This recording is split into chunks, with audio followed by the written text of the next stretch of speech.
Lectura del Santo Evangelio según San Lucas.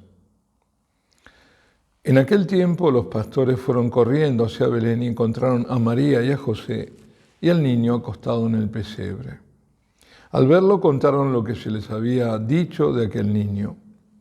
Todos los que lo oían se admiraban de lo que les habían dicho los pastores. María, por su parte, conservaba todas estas cosas, meditándolas en su corazón. Y se volvieron los pastores dando gloria y alabanza a Dios por todo lo que habían oído y visto, conforme a lo que se les había dicho. Cuando se cumplieron los 8 días para circuncidar al niño, le pusieron por nombre Jesús, como lo había llamado el ángel antes de su concepción. Palabra del Señor. En la primera lectura, en el libro de los Números, Dios le manda a Aarón, por medio de Moisés, el profeta de la ley, a bendecir a los israelitas con una fórmula precisa. Aarón, el sacerdote, bendice al pueblo, para que el Señor le sea propicio, que le dé el don de la paz y lo proteja, y le muestre su radiante rostro, su magnificente favor y pueda así el pueblo marchar seguro en su camino. Ahora bien, a partir de la alianza del Sinaí, el vínculo que une a ese pueblo entre sí y con Dios es la ley. En el Deuteronomio leemos: mira, hoy pongo delante de ti la vida y el bien, la muerte y el mal. Pues yo te mando hoy amar al Señor tu Dios, seguir sus caminos, observar sus preceptos, mandatos y decretos, y así vivirás y crecerás, y el Señor tu Dios te bendecirá. Está en el capítulo 30 de Deuteronomios. ¿Por qué es bueno recordarlo? Bueno, como todos saben, hace muy poco salió ese documento, Fiducia Supplicans, del que muchos hemos hablado, para bendecir, entre comillas, ¿no?, vínculos que son contrarios a la ley. Obviamente que siendo la ley la fuente de la bendición, si el vínculo es en el pecado, Dios no es propicio a tal unión. Y la bendición es de por sí sacrílega. Es decir, en última instancia siempre la bendición es Dios, ¿no?, que desciende de Dios, pero pasa por la ley. ¿Ha sido simplemente esto un despropósito, sacar este documento, alejado de toda mentada sinodalidad, porque no fueron consultados los obispos, y sacado entre gallos y medianoche? Porque la ortodoxia católica, la buena, la sana católica doctrina, se le opone y a los supuestos beneficiarios no los satisface plenamente. ¿Qué hay detrás? ¿Torpeza o prisas? Bueno, quedan abiertos los interrogantes.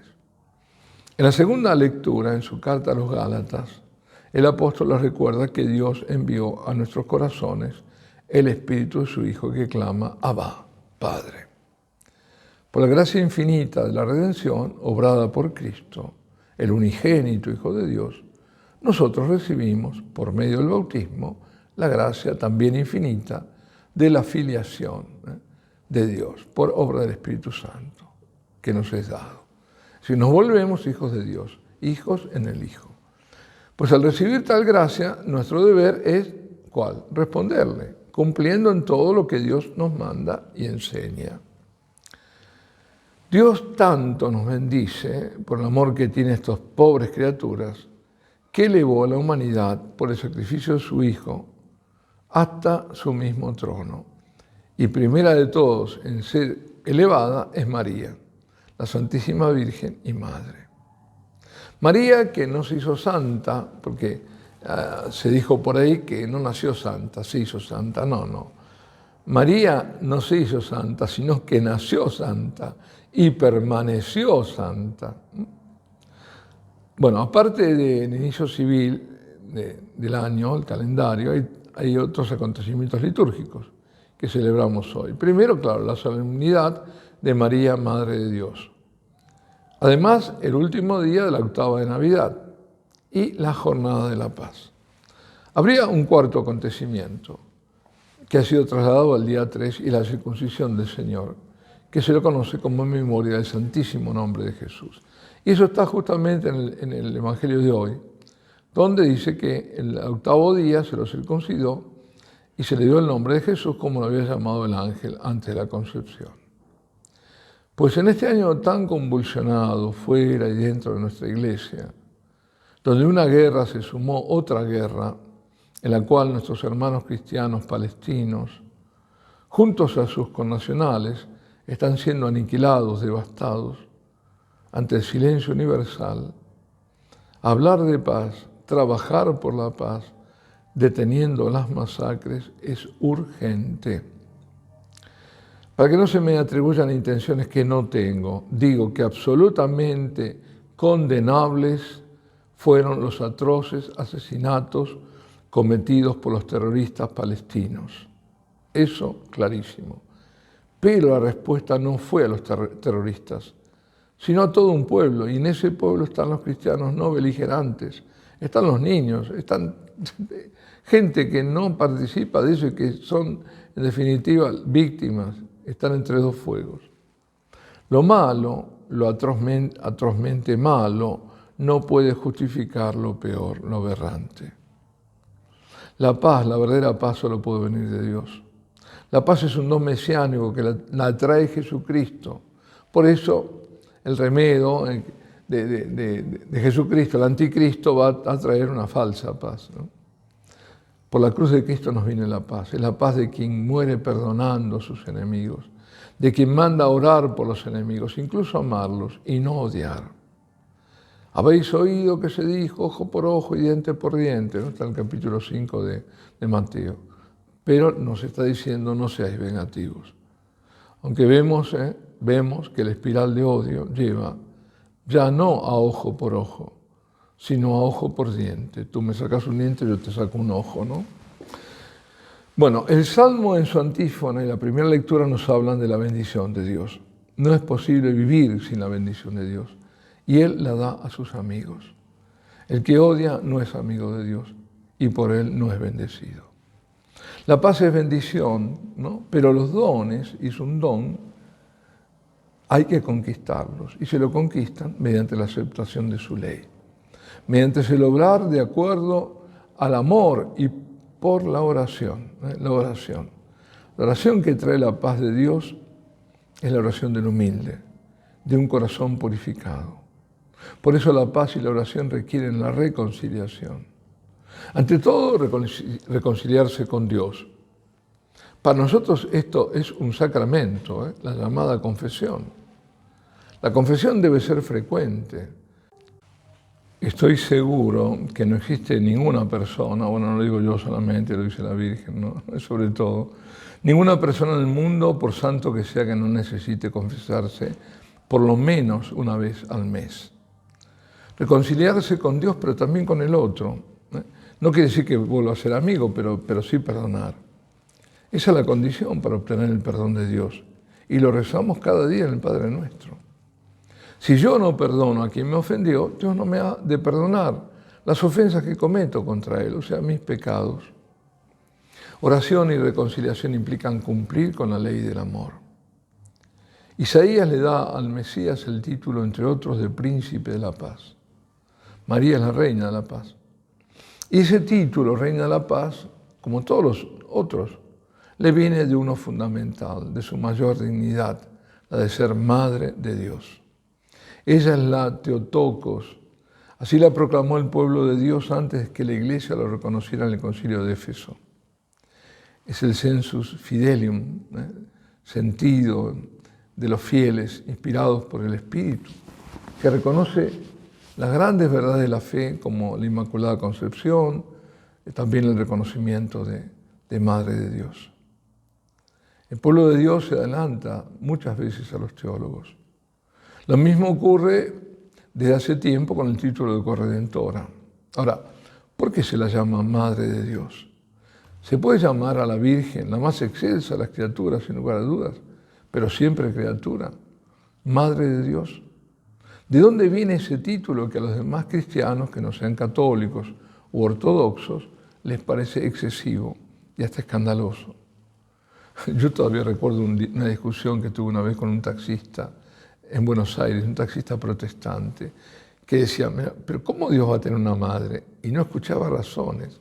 Estaba tan escandalizado que no se escuchaba nada de lo que le decía yo. Y estaba repitiendo sin saberlo lo que dijo Nestorio. Así que, decía Nestorio, ¿no? Así que Dios tiene una madre. Entonces no condenemos a la mitología griega que atribuye una madre a los dioses. Precisamente el título surge como consecuencia de las disputas con Nestorio, monje de Antioquía nombrado patriarca de Constantinopla, y sus seguidores los nestorianos. Estábamos en el siglo V. Nestorio había combatido contra los herejes arrianos que negaban la divinidad de Jesucristo, y lo hizo muy bien, pero terminó yendo al otro extremo. Considerar en Jesucristo dos personas, dos sujetos, uno divino y otro humano. El más ardoroso oponente de Nestorio es San Cirilo, patriarca de Alejandría, quien a aquella provocadora pregunta de Nestorio respondía: se dirá, la Virgen es madre de la divinidad, a lo que respondemos, el verbo vivo, subsistente, fue generado de la misma sustancia de Dios Padre, existe desde toda la eternidad. Pero en el tiempo Él se hizo carne, por ello se puede decir que nació de mujer. Bueno, para dirimir la disputa se convocó un concilio, que fue el tercero ecuménico, y fue en Éfeso, en el año 431, donde fue condenada la doctrina nestoriana y depuesto Nestorio de su sede.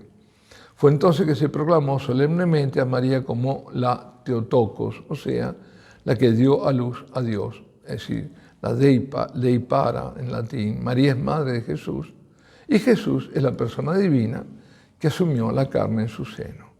Una sola persona, no dos como sostenía Nestorio, en dos naturalezas.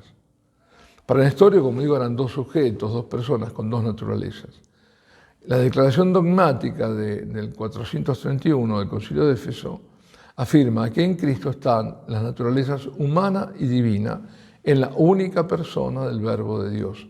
Y en consecuencia, María, como Madre de Cristo, es también Madre de Dios. Theotokos en griego, de Theos, Dios, y Tikko, parir. Aquella que pare, que da vida humana al Hijo de Dios. Por eso el título de María, Madre de Dios, es en relación a Cristo, no a la divinidad, a la humanidad de Cristo. Teológicamente hablando, la controversia no era de índole mariana, mariológica, sino cristológica, en el sentido que afirma algo que va referido más a Cristo que a María, porque la finalidad del dogma era aclarar la relación de las dos naturalezas de Cristo. El misterio de la encarnación consiste justamente en esto. Cristo tiene dos naturalezas, divina y humana, y una sola persona en el Verbo. Las dos naturalezas están en perfecta unión en la persona de Cristo, no están separadas. Cristo es entonces al mismo tiempo verdadero Dios, tiene su naturaleza divina y la persona divina del Verbo, y verdadero hombre, solo naturaleza humana, sin persona humana. Bueno, hay que repetir, la maternidad divina de María se refiere solo a la generación humana del Hijo de Dios y no a su generación divina. El Hijo de Dios fue engendrado, no creado, desde siempre por Dios Padre, y es consustancial, es la misma sustancia del Padre, es decir, de su misma esencia divina.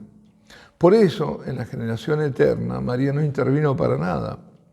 Proclamando que María es Madre de Dios, la Iglesia afirma que es la Madre del Verbo encarnado, que es Dios. Bueno, vemos que en este tema, la verdad de la fe, no es posible separar a la Santísima Virgen del Hijo, y que cualquier cosa que se diga de ella afecta o tiene repercusión o relación con Jesucristo. Y hay que decir además que el pueblo de Dios recibió con gran alegría esa proclamación de María Theotokos.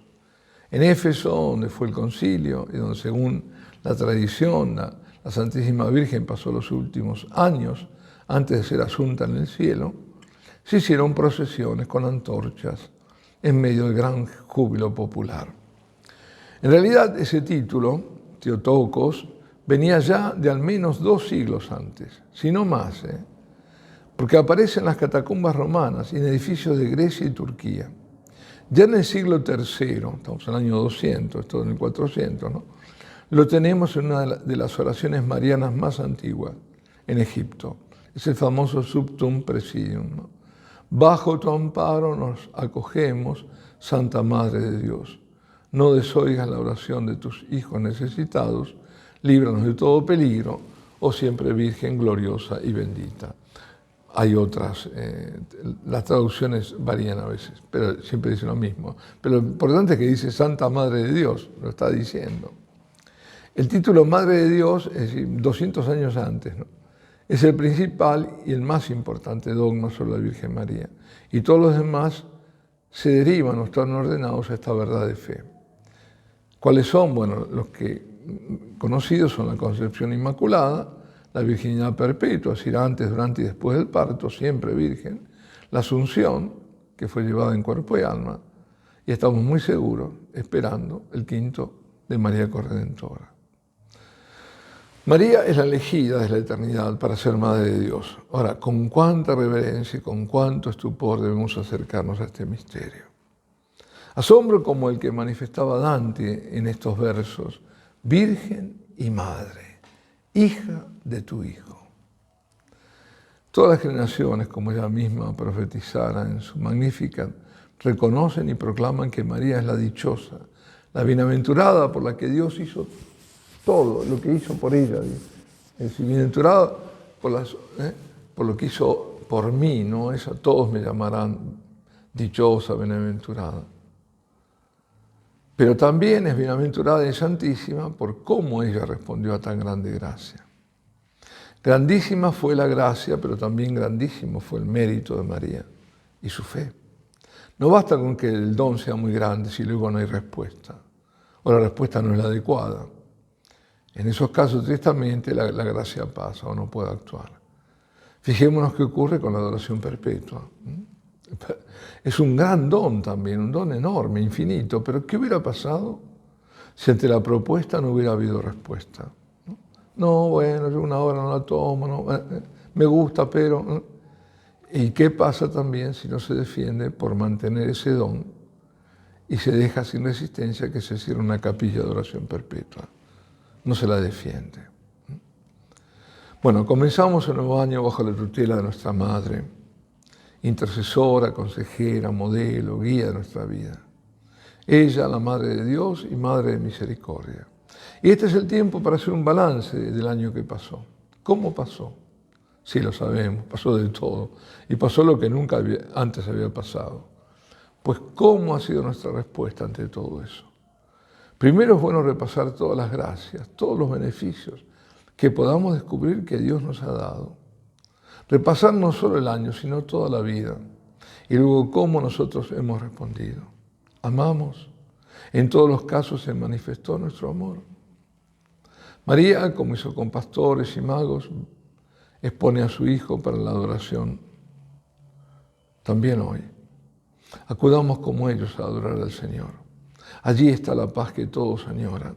Allí está la verdadera felicidad que no nos ha de ser quitada.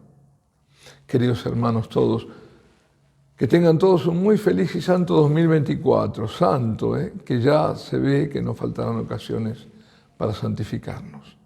Y para que sea tal, que sea profundamente eucarístico y mariano. Renovemos hoy mismo nuestra consagración al Inmaculado Corazón.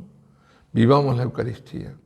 Adorémosla, amemos y resistamos. La Iglesia de Cristo no muere.